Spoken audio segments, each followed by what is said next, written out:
And welcome back, fellow American patriots and Minutemen standing at the ready to fight anew for all the issues that matter on this Friday to close out the first full week of the year. It was so exciting to really get back and double down on our efforts because, folks, there is so much to talk about. I do promise you I will end off the week on a positive note for once. I really do believe that RFK's change to the vaccination schedule is probably the most transformational thing that has been done so far in this presidency. So we're going to have Aaron Siri on to talk about that, the practical implications, the legal implications, what needs to be built upon this. But I do want to stop and recognize uh the positive nature of this because I know we are going to be negative for the first part of the show. And look, I got to call the balls and strikes.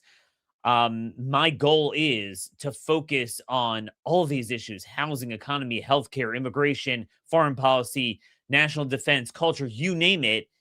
And we've lost sight of what it means to be a conservative. So, look, there's a lot to cover. And by the way, because there's so much to cover, one of the innovations I've made this year is I've started a Substack. I want you guys to subscribe. And those of you watching, you can look here. You'll see Liberating Truths, or you just go to Daniel Horowitz Substack and you'll see it right there. Make sure to subscribe there. I'm aiming for about twice a week, a short rundown, because even though I give you 5 hours of time, audio and video, as well as my columns at the Blaze about twice a week, but I still leave a lot of stories untouched. So this is sort of a short running commentary, links that are important, stories that are important that you missed, Daniel's Digest. So that's out at our Substack.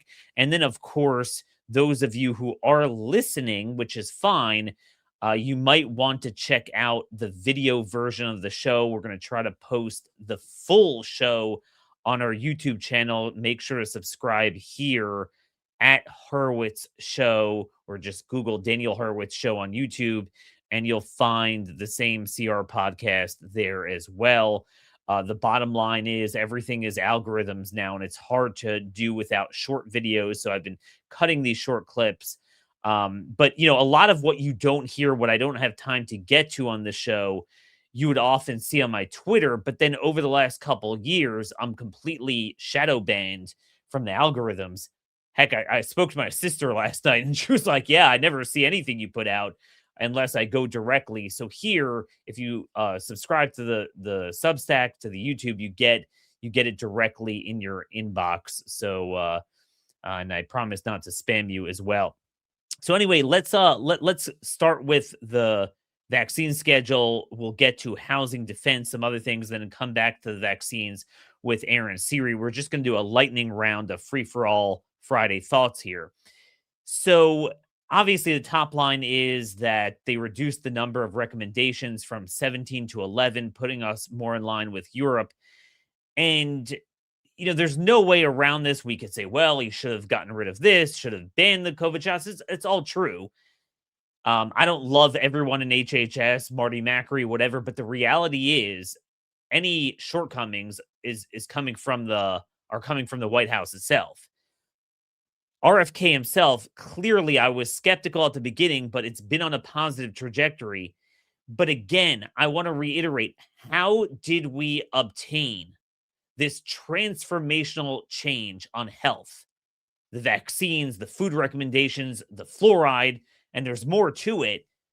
It's because RFK was willing to run third party and forced Trump and Republicans to negotiate with him, give him this HHS portfolio so he can make a difference. And this is the lesson going forward. We need to focus on primaries to get better Republicans in the first place. But when you're in a red state, you have, let's say, a gubernatorial candidate, he wins the GOP nomination, and he's a piece of garbage. We shouldn't just throw ourselves at him. Oh my gosh, we're scared of the Democrats. We're scared of the Democrats. Like, it's okay to do that once in a while. Oh, we just got to beat the Democrats. But if that's all we're going to strive for our entire lives, then all you're going to get is mediocrity or worse, negative efficacy.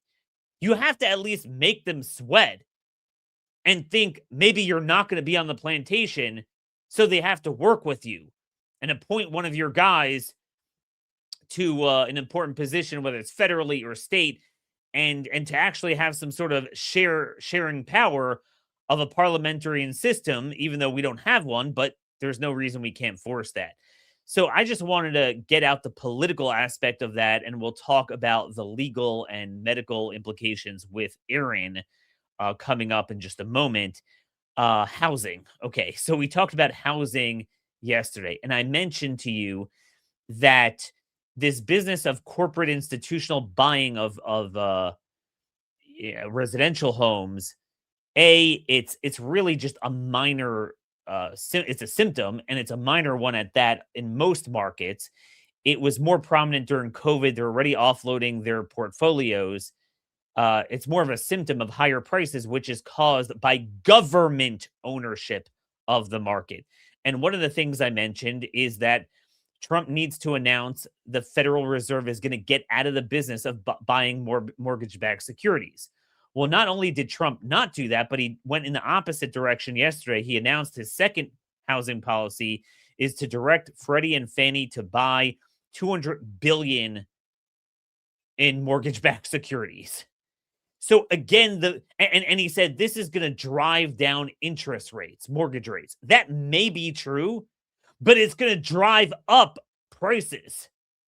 Again, it's not about the interest rate. Prices need to come down.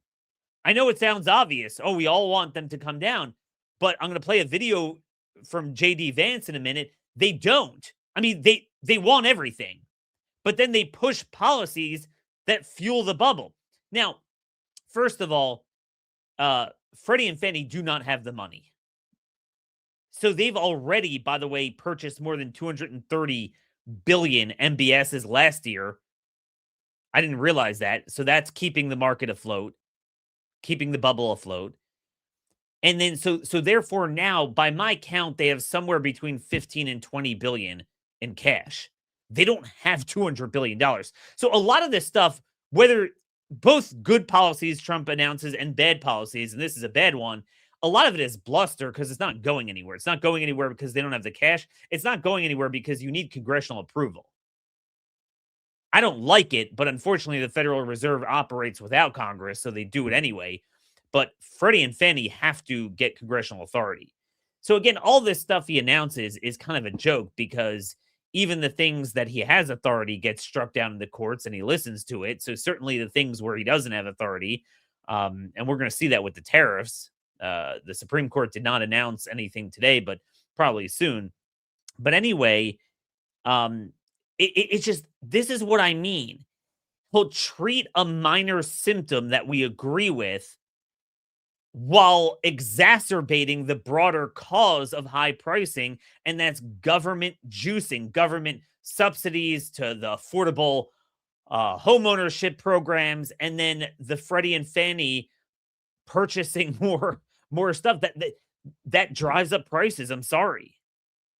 And then I got to play JD Vance's comments here about mortgages, about the housing agenda. Take a listen here. To tackle the housing issue for a lot of young Americans. They feel like they're priced out of the housing market. The president's about to make some really big announcements on that stuff in the next couple of weeks. And what we're going to do is we want to preserve the wealth that a lot of people have accrued in their homes while also making it possible for young people to afford their first home. Make it. So folks, you heard that. Well, I want affordability, but at the same time, I want to preserve the wealth of the baby boomers. Well, I mean, wouldn't we all want that? See, this is the thing. I want healthcare prices down. I want to cover and subsidize everything. Well, that's what's raising it.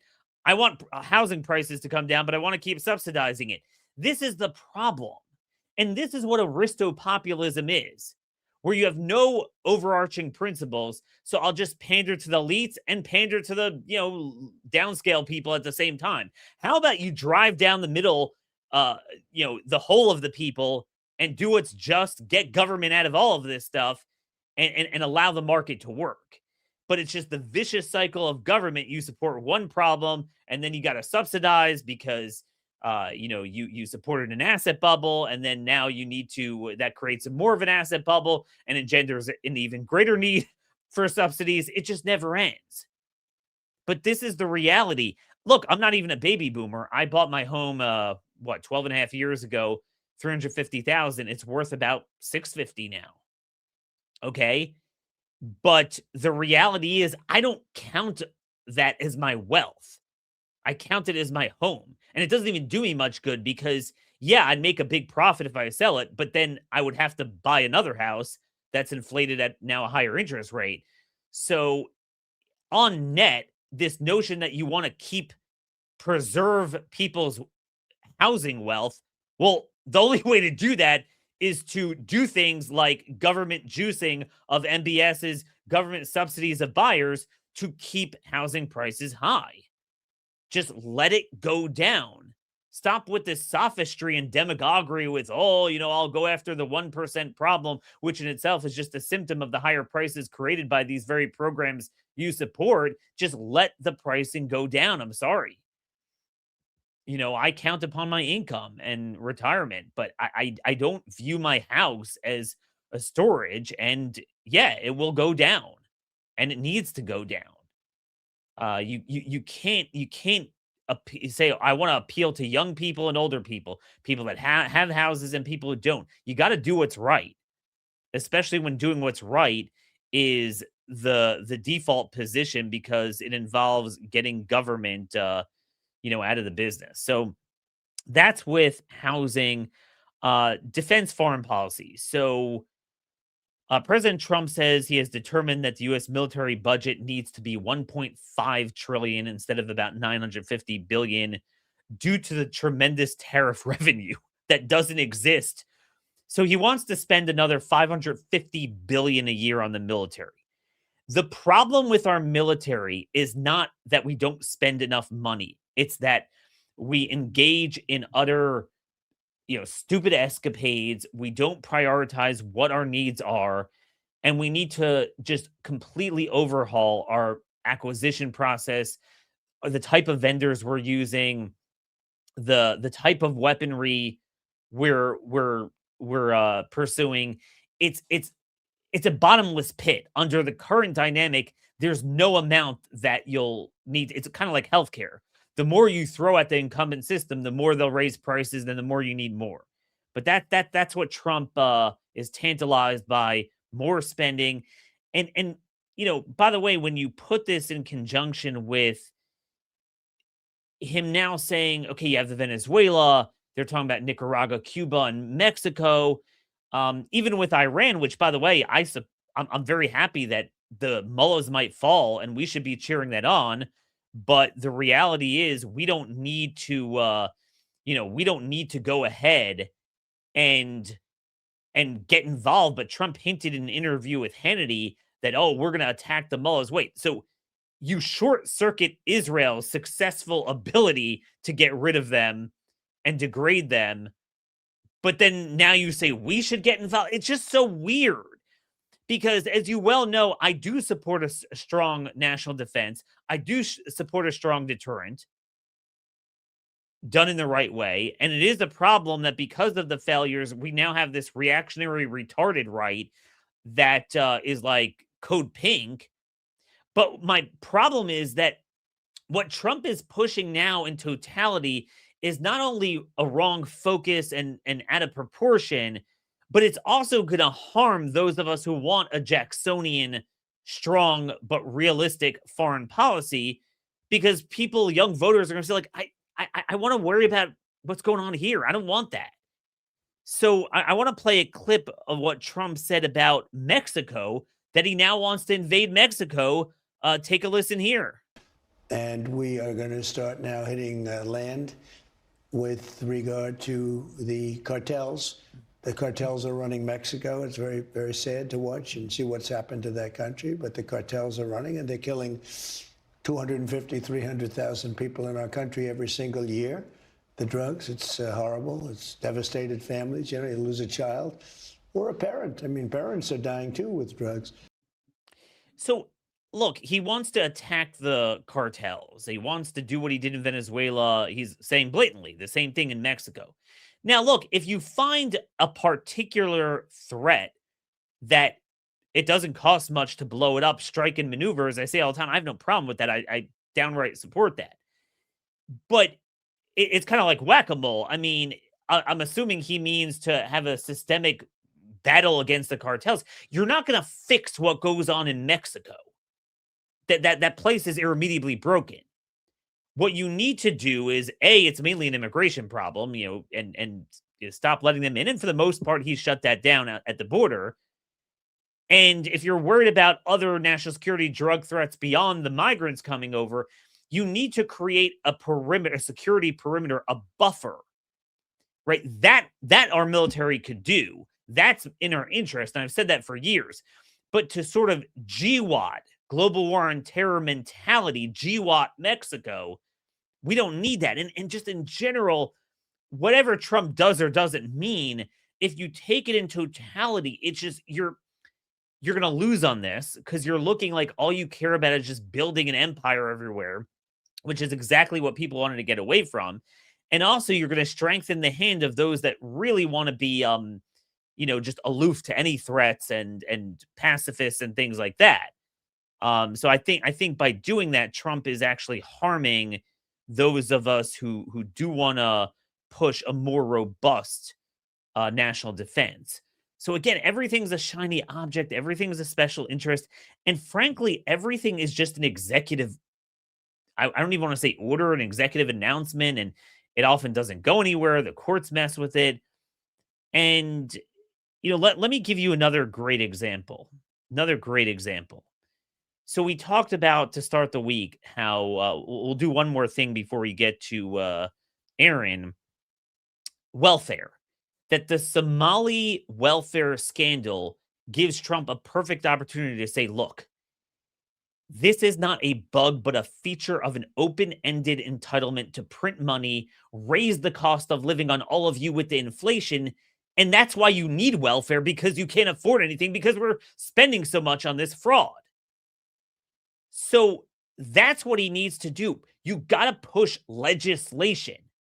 Instead, there's an executive order to cut back $10 billion from blue states, which, by the way, I warned that they were going to sue it. The 5 states already sued, and they're going to win if you don't codify that in the budget. But then number 2 is JD unveiled yesterday the creation of a new assistant attorney general position at DOJ to lead the effort against welfare fraud.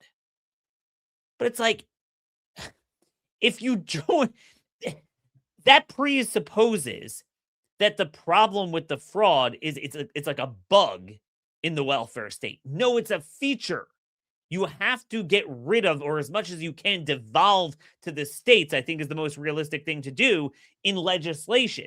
But if you keep the same structure, you just say, oh, we'll go after the fraud. All it's going to do is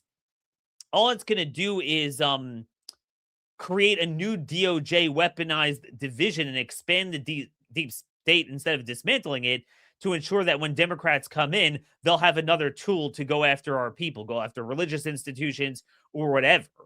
I would use existing power, but to create a new division and then not do anything legislatively or budgetarily in the probe bills on welfare, this is just a classic reason why, after Trump was, ousted in 2021, we were left with no benefits of his presidency.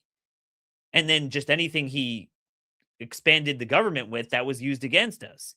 And to drive home this point, Congress passed a minibus bill. The House passed it. The DOJ, it was Justice, Science, and Commerce. So this is our last chance before Democrats win the House to take a sledgehammer to the FBI, to DOJ. This bill contained nothing inspiring it, nothing to get rid of the Arctic frost stuff. Nothing to defund sanctuary cities after the courts screwed with that order, by the way. So you have to codify it. And nothing to fundamentally alter the weaponization of the FBI. No changes whatsoever. This is Biden's structure intact, funded by Republicans. And by the way, the proof is in the pudding. Following the legacy of every appropriations bill under Trump since his first term, more Republicans actually opposed the bill, even though it was the Republican leadership and Trump pushing it, than Democrats. Only 6 Democrats, 6, found the bill offensive. Like, if you're in charge with the trifecta and you're reforming government, every Democrat should vote against it. Just 6 Democrats. Yet 22 Republicans, people like Chip Roy and Andy Biggs and Burleson, these guys, they voted no. So you're downright funding all the problems, but then you'll do an executive order to create a new government position to fake deal with it. I'm telling you, folks, this is everything. And then Trump told House Republicans that he wishes that they would do a better job explaining to him what the hell is going on with the public. I have the right policies, and he doesn't understand the criticism of the public. I mean, this is just going to get worse. You need enduring victories. Stop with the executive everything. Stop with addressing the perfunctory parts of the issue or the symptoms while making the dominant causes worse. It's the same. It's just the same thing. And by the way, you're going to see this on healthcare too. But okay, that's enough negativity. I do want to get to the positive aspects of this with our next guest on vaccines. So you go back just a couple years ago, and we were fighting for our lives just to say, don't tase me, bro. Don't inject me. Please don't mandate it. Don't take away my job. We never could have imagined we would have the power to not just combat HHS, but at least take it over, so that now the recommendations itself would change and that they would at least start putting out informed consent, that a lot of these vaccines, or really most of them, have not been tested properly, that we don't have proper data on them. They're not all safe and effective. And certainly on the safety side, we don't have good data. And you know what? You ought not to be forced and even recommended to get all of them. And I know some of us were a little bit antsy at the beginning of last year, and we could always find glass half empty. But in my view, especially for someone who has criticized a lot of the president's economic policies, I feel like he's thrown in with big tech, contrary to a lot of his campaign message and certainly his 2015 message. But really, this is the biggest transformational change. Changing the food pyramid for sure, the fluoride stuff. And now, we were hoping at least we'd get rid of the COVID shot. But in many ways, this is even more transformational, dropping the number of recommended vaccines from 17 to 11, knocking out about 55 total doses, plus obviously promising in the future that, and even the current vaccines, to subject them to real placebo-controlled trials that they have not undergone until now. This really is transformational. Like other things, technically it can be reversed, but a lot of this is really cultural because it's an information warfare. So once you get the government itself putting out contrary information to the medical establishment, it's very hard to put that genie back in the bottle. And that's why I believe this is the most transformational thing the administration has done. And I wanted to take time to celebrate it and again recognize that we only got it because we played hardball. We could have said, oh my gosh, we just don't want the Democrats to win. Oh, please, Mr. Trump. No, RFK ran third party and was going to persist in that until they negotiated. And this is what made everyone happy. And this is how we secured change. You got to play hardball with the GOP. And I know it's a side point, but it's an important point as well. But what are the practical and legal implications of the vaccine schedule change? How does that affect children, pregnant women, liability? There's no better person to bring on for this than our good friend Aaron Siri. who has been working on this his entire adult life, civil rights attorney for so many vaccine injured, vaccine, clients that have to deal with vaccine mandates. Folks, I gotta just say the book Vaccines Amen, I have it on my other desk, is it's really transformational. It has everything you need to know about the history behind the vaccines and the lack of proper trials with all the legal evidence as well. You could find him at Aaron Siri SG on Twitter. Injecting Freedom is Substack. It's an important Substack, and he's with us in person today. Hey, welcome back, Aaron, and thanks for joining us to celebrate this great news. Good to be here, Daniel. How does it feel just on a personal level for someone that you've been clawing away at this, just trying to fight HHS, and then now to have a secretary echo your life's work? We are definitely moving in the right direction. In that regard, it certainly feels good to know that those who've been wrongly treated when it comes to these products, whether because their kid's been injured or they've been injured, and instead of treating them the way the medical profession should treat them, the way that the government should treat them, they've been treated terribly, or those who've had their rights taken away are starting to get some vindication. We're moving in the right direction, and that's really heartening to see. Let me put it this way. I think that it's fair to say that as you, in your opening monologue, Daniel, you said, when you know you're right and you push that and you keep pushing it, eventually the dam will break. And I think we're beginning to see that. Yeah, the dam is breaking, and this was really very instrumental. So could you just do an overview of the recommended vaccines were reduced from 17 to 11, adopting more of the Danish model? Believe it or not, for people who don't know, America was really out there. This is not standard in first world countries. So describe the nature of the vaccines that were taken off the recommendations and why they were chosen. Sure.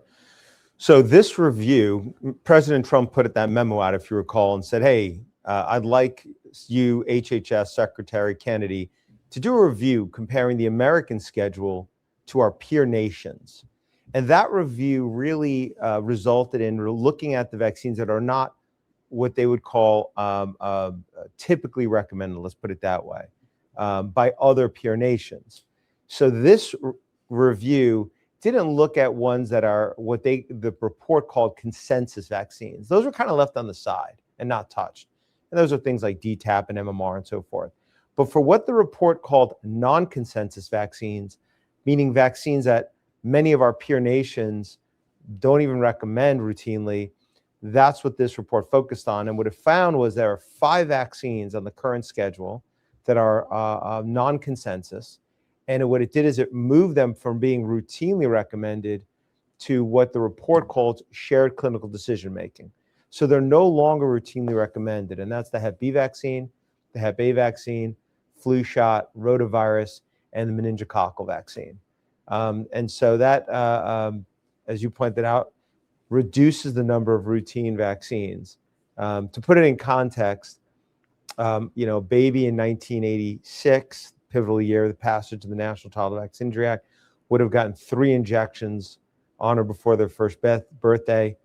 As of January of last year, that schedule had ballooned to 29 injections by the on or before their first birthday, including in utero. And as of the change the other day, it reduces that number to 19. So certainly less. We're still quite far from where we were in 1886, but it certainly reduces the number of routine injections. Doesn't mean anybody can't get it that wants them and the government won't pay for them.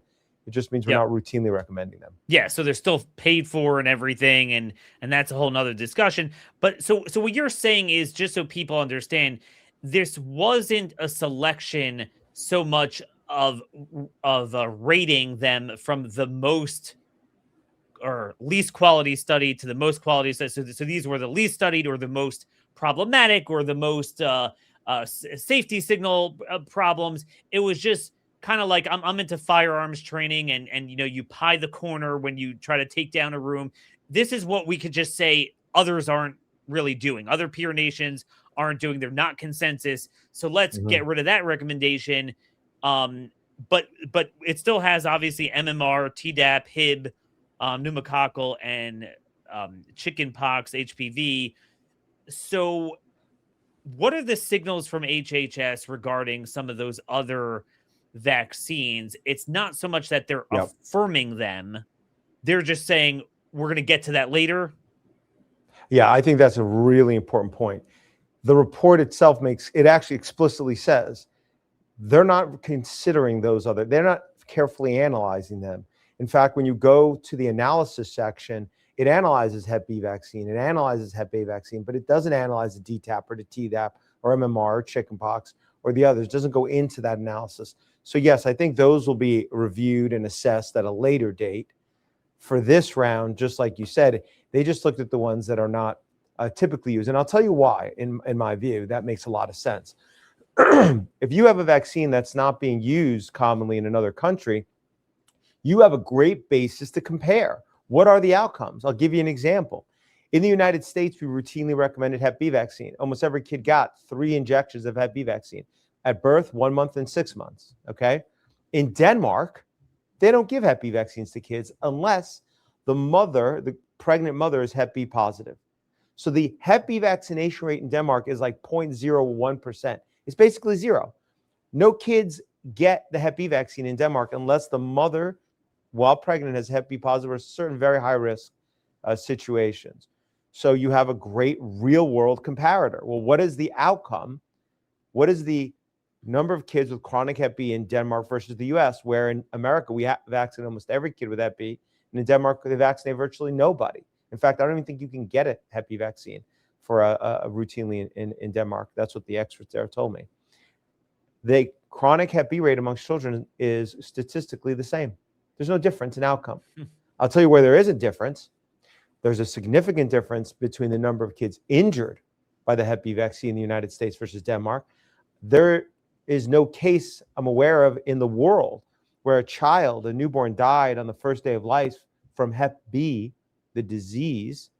But there are situations where babies have died on the first day. In fact, there was a child who was just adjudicated in the vaccine compensation program, which is a very difficult place to get this type of adjudication, far more difficult than real court, that a neonate, a baby, died on the first day of life from a Hep B vaccine, something that would never have happened from Hep B itself. Yeah, so straight up negative efficacy there. The cost benefit analysis is so easy. So they took the easy ones and said, look, let's get rid of this junk. Again, not anyone who wants it, they're not only welcome to get it, still subsidized, but we're not going to recommend it. So how does this reverberate down to public schools, states? We were clawing and fighting and scraping just to get religious exemptions. But now, what does this do in terms of children entering school? Well, my hope is that it impacts and moves other states in the direction that Florida is going. Florida is going the direction that says, look, this is America. You want to get a vaccine, you should be free to do so. But nobody should be mandated to get it, because mandates are destructive to the right to informed consent. And so Florida is removing all mandates, or in the process of doing that, for attending school. Again, you can still get them. Nobody's stopping you from doing it. And I bet the health department of Florida will still promote them, and I bet they'll still encourage them. Federal dollars will flow to do that, but there won't be mandated. And hopefully there's 2 vaccines in particular that are mandated for school. There's about 5 vaccines, 5 or 6 that are typically mandated. Amongst those are Hep B vaccine and meningococcal vaccine. And now that those are not routinely recommended, hopefully those mandates will start rolling back. I'm sure it'll vary by state, as you know. Yeah, no, and I think right away this is an important action item. Those of you, there is no reason particularly a red state should be behind what the feds are doing. So at a minimum, they need to update their guidance to match that, if not going in Florida's direction. And actually, from the impression I get from Florida now is they might not even promote them. They just did an announcement with food and baby formula that they're doing their own testing. And I think they're doing that on vaccines as well, unless they can determine it's safe. They will not affirmatively promote it. But at least the other states need to update to reflect the federal guidance. So folks, take that to your legislators, your governor, and make sure they reflect that, because what we can have is HHS guidance changes, but then the school mandates continue pursuant to the same recommendations that, from the past that CDC is not even doing, and you cannot assume these Republican governors are in the right on that. Aaron, everyone's asking me this, and I'm confused myself. How does this reverberate with the NCVIA, the 1986, indemnity law that says, anything that's either, routine childhood vaccine, or then later it was added pregnant women, it's not subject to liability. Does this order allow us to go after the meningococcal vaccine? So here's the effect on that.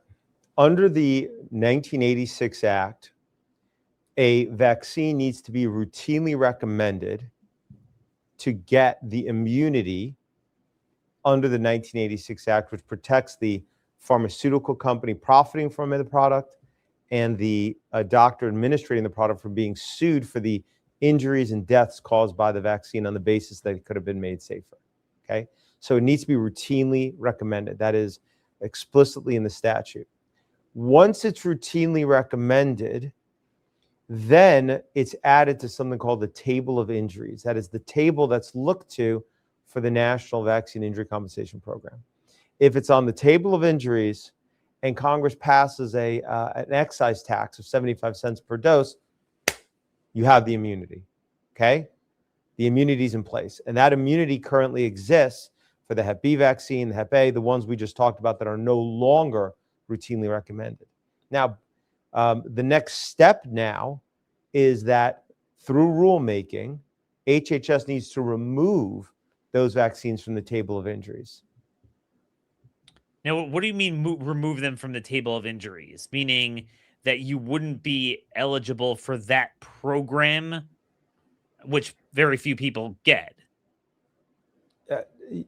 Once it's removed from the table of injuries, then you would no longer be filing a claim in the National Vaccine Injury Compensation Program. Instead, you would just get to bring the regular claim court as you system would in the normal course, like every other product in America. So again, I just want to clarify this because some people are confused by this. It might sound like we're advocating, we want it to be taken off of the vaccine injury table. Like we don't want to compensate and offer redress for those injured. No, that program's a joke, and it's very, very, very limited. By taking it off of that, then it will be eligible for like any other product under the sun. That if you have negligence and cause cause harm. Obviously, if your product causes harm, like we have with Honda and Toyota airbags always being recalled, well, you're going to be able to take them to regular court, and that is a big deal. So that is the next logical step. We'll be watching very, very carefully. I think we know where Bobby stands on that. The question is, the other, political considerations there. So this is definitely the next thing. Take it off the vaccine table to take away the liability from those 5 vaccines, the liability shield. What other next steps do we need to take pursuant to this order? Well, in terms of the immunity part, that answers that. The order itself, the guidance document that underpins this change also calls for a whole host of additional safety review for the remaining and the vaccines, and the ones that are no longer routinely recommended. I mean, it's actually an incredible report to read because you're going to see in it things that usually the government has never admitted before. It's effectively admitting that they're not really doing proper clinical trials before licensure. Post-licensure safety is not properly done. Things that are plain as day when you actually look at that body of science, data, studies. But this report finally admits it. And it says we need to start doing that body of science. And so that is another thing the report calls for, and it'll be interesting to see that rolled out. It'll take time, obviously.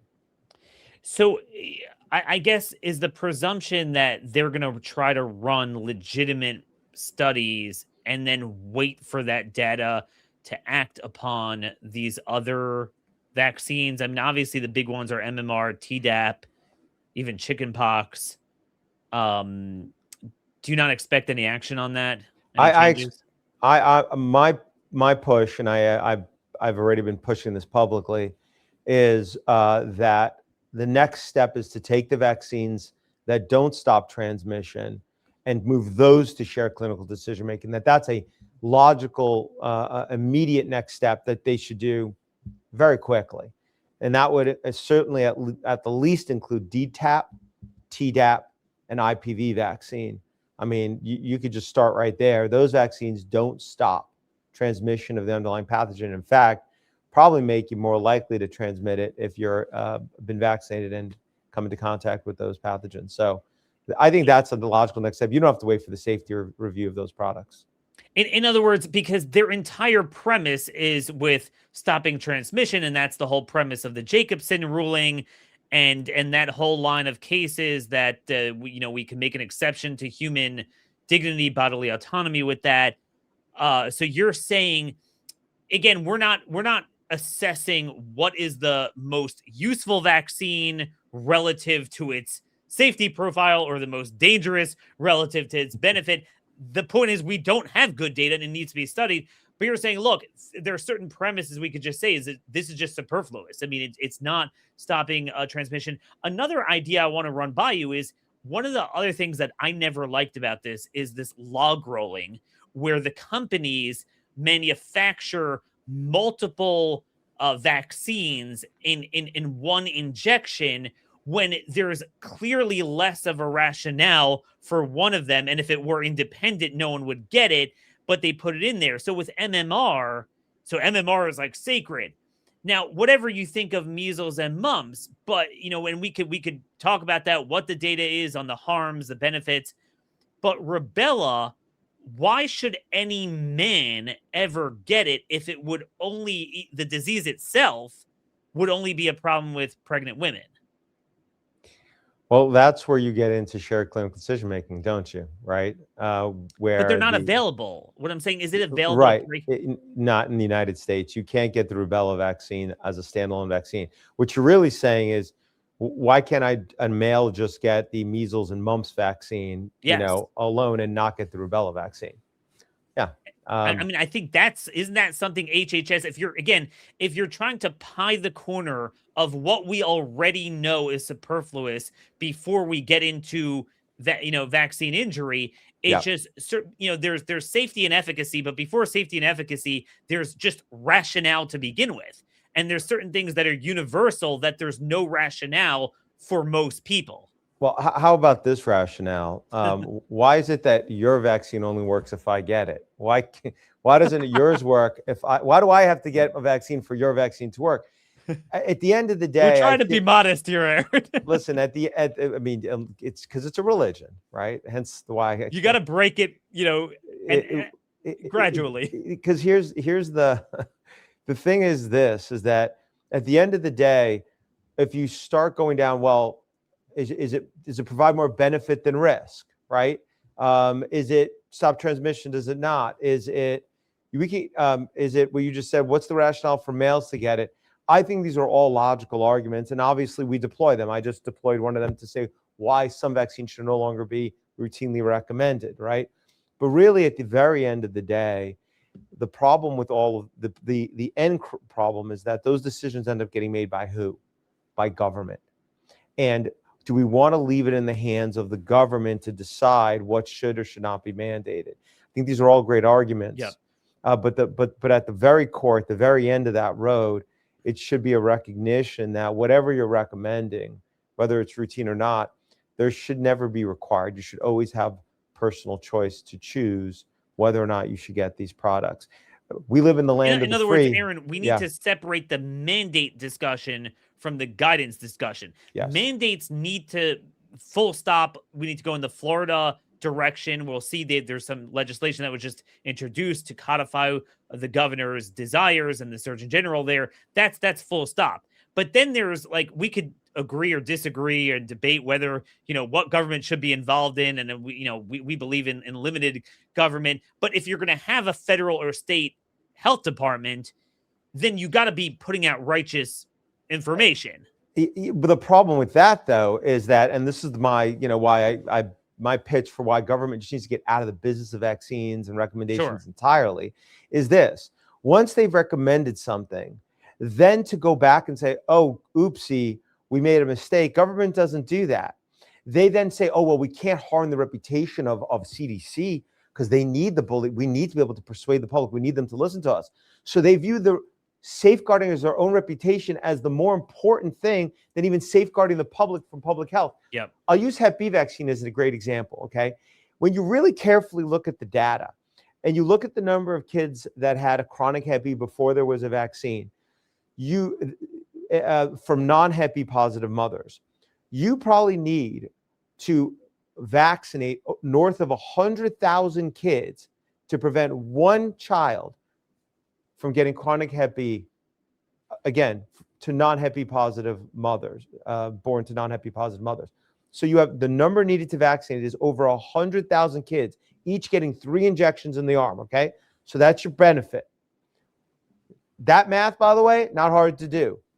Your risks, they initially thought, oh, it's risk-free. It's not risk-free. I already gave you an example of one baby that died on the first day of life. 3.8 million births a year, okay? So if, let's say, it's number needed to vaccinate to prevent one is 1 in 100,000, let's just assume it's that. It's probably higher. Recep Levy, MIT professor, says it's even higher than that. He thinks it's way higher. And he's now on the ACIP committee. And he sits on ACIP. He said that at ACIP. He said it's probably in the hundreds of thousands you need to vaccinate. But let's assume it's 1 in 100,000. That means that you have 38 serious adverse events or more from the vaccine itself a year, which I am very confident it does, then you are upside down. But is the CDC ever going to admit that? Of course not. They're going to admit they've, for 30 years, had a recommendation that has caused more harm than good to children in this country. It would be destructive to their reputation. The policymakers, the careers who are sitting in there in the CDC, who have been doing this for decades, they don't want to admit they did that. This is why this is a problem. You're not going to get objectivity. It's difficult, even under the current administration, because Secretary Kennedy's incredible. Some of the appointees, the politicals, are incredible. That's why you got what you got the other day. But do you think that the 65,000 plus careers that are sitting there in these agencies were supportive of the initiative a few days ago? You think they went and helped them? You think they did not do everything in their power to fight them for the most part? So, and the moment that this administration changes, they're not going to reverse every one of these policies. So this is, just wanted to put it into a bigger framework. That's all. No. And that's the thing. It's important to remember that whatever guidelines we talk about and, this notion that someone else's body, that they have to take an affirmative action to their body, meaning them being in a state of locomotion, negative, affects person B, is just not scientifically, legally, or morally sound. Now, you could break the locomotion and do something affirmative. I don't know, smoke and do something in someone's face, maybe, and you could take an action that harms someone, but that you're in action, that you have to take an affirmative action to your body, that needs to stop, full stop. But I will tell you, Aaron, there is a sort of political cultural challenge we have, and I want to get your advice on this. Mm-hmm. So we have a tremendous amount of momentum. There's no question about that. And that's why the medical establishment is running scared. But the one time that they do seem to win points is when you can't think rationally and you're in the throes of what appears to be an outbreak. And my concern is this. So COVID was very easy for us because not only was it very harmful, the COVID shot, but it actually had negative efficacy. So the more you inject, the more you infect. So it was straight up, not just a net liability, but an absolute liability. There's just no redeeming qualities to it. But you do have certain vaccines that, here's the problem. You've presented tremendous evidence. It's in your book, Vaccines Amen, of horrible long-term chronic illness, but it's not apparent, it's not individualized, it's long-term, it's hidden, but some of them do, they do help. Now, we would argue, so what? What's the big deal? Some of these ailments weren't that harmful, and I get that. Intellectually, we all get that. But we've had some of these measles outbreaks, and they'll be, you see, this is what happens. And when you think for 2 seconds, it's like, okay, so what's the big deal? But how do you navigate that? You see what I'm saying? The ones that do, they're not all ineffective. Some of them are effective to varying degrees. What do you do with that? Yeah. So I think that you just need to, I think to your initial point, approach them rationally, and you need to approach them based on the actual data. So let's use measles as the example. Well, first of all, I should say that for MMR vaccine and chickenpox vaccine, those prevent transmission. Those can prevent transmission. And obviously, if a product can prevent transmission, and it can prevent a child from getting measles, and measles can kill some children and seriously injure children, right? So by preventing it, you can. So that's the benefit. But we have to talk about what is that benefit. Let's correlate it to COVID, because you brought up COVID, you said was easy. Well, COVID, they say, killed 500,000 Americans just, basically in 2020, when there was no vaccine, right? There was an increase in mortality of about 500,000, or they killed hundreds of thousands a year, according to the CDC. Measles killed about 400 Americans a year before there was a vaccine in late 50s and early 60s. 400 Americans a year. Every death is a tragedy, but 400 deaths a year at a time when everybody got measles means that measles killed 1 in 450,000 Americans. Less than the flu. It's not even comparable to what the CDC claims the flu kills. Now, the measles mortality had declined by over 98% between 1900 and the introduction of the first measles vaccine. And so there's no reason to assume that mortality would not continue to decline. And remember, parts of the United States in the late 50s and early 60s were still like a developing country where any disease can kill any child. It doesn't have to, it can be any disease, right? And certainly since the 50s and early 60s, acute care has increased in this country. And the very same factors that caused the mortality to decline without any vaccine from 1900 to late 50s, early 60s, no doubt have continued. Now, but let's just take for a moment, Daniel, and assume that the measles vaccine resulted in that entire benefit, saved all those lives, right? Keeping in mind, measles mortality was declining rapidly as the population was exploding from 1900 onward. And in the late 50s, early 60s, there were 4.2 million births in the US every year. There's now 3.8 million births, meaning there's less people born right now. Okay. So so that's the benefit. Let's put that in a box. Now, what's the other side of the equation? Well, before we even talk about the harms from the product, studies that have looked at people that have gotten measles versus those that don't found that those that have had measles die at far less rates, statistically significant, from cardiovascular disease and cancers. Okay, that's all in PubMed. I didn't make that up. That's what the data reflects. On the cardiovascular front, there is a prospective 100,000 person study out of Japan that tracked the Japanese government, major institutions, tracked 100,000 people in Japan for 22 years. Okay, so you're doing it prospectively. It's hard to inject bias, and these folks are not, looking to make any issues with vaccines. Trust me. And what they found is that those that had measles and mumps had about a 20% decline in death from cardiovascular disease. 20%, statistically significant, and the confidence interval was extremely tight because it was so well powered, and they could control for every variable because they knew everything about these people. So the raw result and the adjusted one, when they adjusted for every possible thing you can imagine, they got the same result. Nothing they could do could get rid of the signal. Think about this. 900,000 Americans die a year from cardiovascular disease right now. If eliminating measles and mumps in the United States has even increased that by 1%, even on a life years basis, because obviously, an older person versus a younger person, you are upside down on your public health benefit. Kids that have not had measles have a 66% increase rate of Hodgkin's lymphoma and a 166% increase rate of non-Hodgkin lymphoma. Again, that's just what the PubMed study showed. Now, that was smaller than the Japanese study, but that's what the data shows. And the studies are consistent in that regard. 20,000 people died many of them children, of Hodgkin's and non-Hodgkin lymphoma last year in the United States. So again, if eliminating measles and mumps was even a percent of that, you again are upside down in your public health benefit. My point is this. And then, by the way, measles vaccine itself has absolutely caused people to die. The IOM agrees with that even.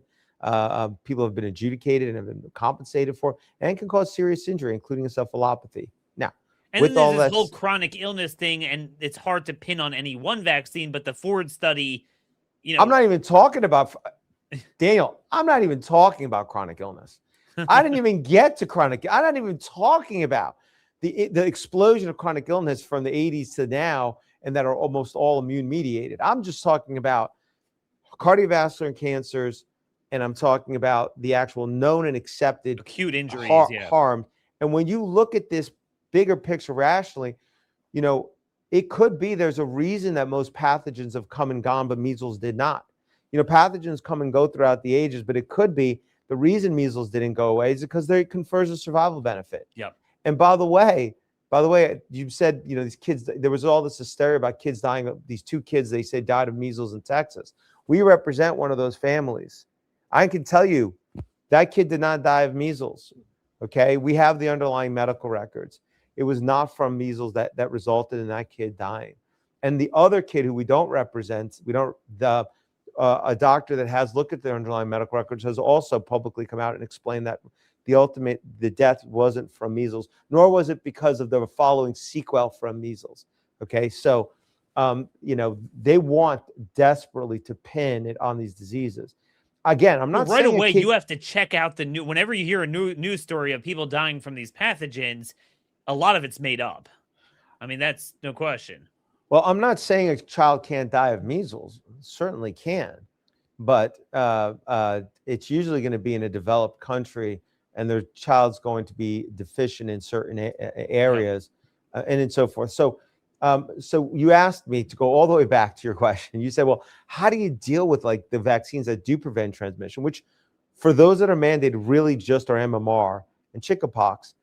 I think that it's by getting government out of the business of these products and being able to look at them rationally, like some of the data I just presented to you in the last few minutes. No, and I mean, chickenpox is real easy for those that are younger. We all got it. So it's funny. So for our generation, MMR, measles sounds very scary. But for my parents' generation, measles was like, I regard chickenpox. And I guess my kids would regard chickenpox as something quaint and scary. But the reality is, like, does the vaccine work to prevent chickenpox? It does. But what's the rationale? Do we really need something that could have potential harms? And what's so funny, Aaron, is that in any other sphere of medicine, we always think logically like this. There's a lot of procedures and interventions you can do that might have some benefit, but if there's no major rationale and they have clear side effects to them, you just don't pursue them because why would you? I mean, you don't pursue that. We don't need to get rid of colds. We don't need to get rid of paper cuts, and things like that. So it's just this is something we're going to have to power through on the ones that do stop transmission. We're almost out of time. I want to get to just one other angle. We're fighting this in the States, federally, culturally, in the medical industry, and obviously in the courts. So we still have this stain on us from Jacobson that government could mandate a medical product upon you. Now, obviously, we could fight this politically by just not having the mandates to begin with, and we need to be doing that in as many states as we can. Is there any progress on the vaccine mandate jurisprudence percolating through the courts now? Yeah. During COVID, a very important legal principle emerged, and it was this. If you can keep Walmart open, you have to let the church stay open. If you can have a secular exception, you have to have a religious exception. And that principle we have used in various court cases to apply in the arena of vaccines.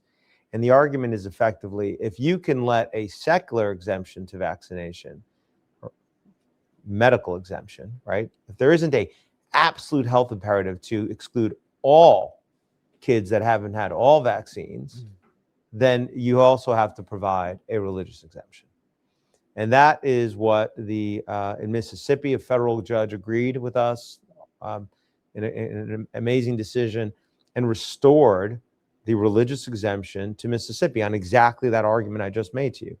If you can have a secular exemption, you can be able to have a religious exemption. You can accommodate people who are worried about their bodies in this life. You should be able to accommodate people who are worried about their souls in the next life. And so, when you have that exemption and you can create exemptions to the mandates, obviously the mandate still remains. But if those who have convictions contrary to the practices of immunization, of vaccination, can opt out, that gets us a big step into the right direction. At least on the religious exemption front. Eventually, we do need to go after the meat and potatoes of the Jacobson claim to our body. It's by the way hilarious watching all these state courts strike down these anti-abortion laws. We just had it this week in Wyoming, and they waxed poetic about a woman's right to make their own healthcare decisions. It's amazing how they're able to say that in the context of worshiping Jacobson as settled law for over 100 years. It's just hilarious. So I think we're on our way to doing that. Look, I wanted to celebrate what was going on and some of your work coming to fruition, and at the same time not stopping with what we have, but doubling down on this. Again, Vaccines Amen is the book. And where's the best way for people to follow you? Well, the book's available on Amazon, and people follow me on Twitter, Instagram, Facebook. All the handles are on my team put together a website called AaronSiriOfficial.com. So they're all listed there, and anybody who wants can find them there. But I typically, post on Twitter, and then I guess it gets relayed onto Instagram. Well, perfect. Well, make sure you guys pick up the book, Vaccines Amen, wherever you go. It's all footnoted. It's all solid information, 100% fact-checked. Aaron, never stop fighting, because you see the benefit. You see the fruits of your labor. It's a great week to be alive, and let's press on from there. Have a great weekend. You too, Daniel. Thank you, Daniel. Take care. So I just want to mention one more thing before we sew up, guys. We talked about the mandates in Florida. Florida's health department actually started a page on their website to file a complaint button against anyone coercing you to get a vaccine. Because this is important that, a lot of people don't even know about the news this week. The vaccine schedule changed, and even the medical practitioners that do, they're going to want to screw with you, a lot of them. So a law is only as good as its enforcement. And I think this is something we need to start pushing in the states to change the laws, but then also have an enforcement, a complaint against any institution that violates the anti-mandate dictate. Anyway, it's been a very long week, very productive first week. So glad to be back for the new year. We've covered a different issue every day. I think about 5 of our top 12 on the bucket. We're going to power on next week. So again, make sure you head over to YouTube at Horowitz Show, the new YouTube page, subscribe there, and also the Substack, Daniel Horowitz on Substack. Have a terrific, godly, family-oriented weekend. Until next time, God bless y'all. Micah 6'8".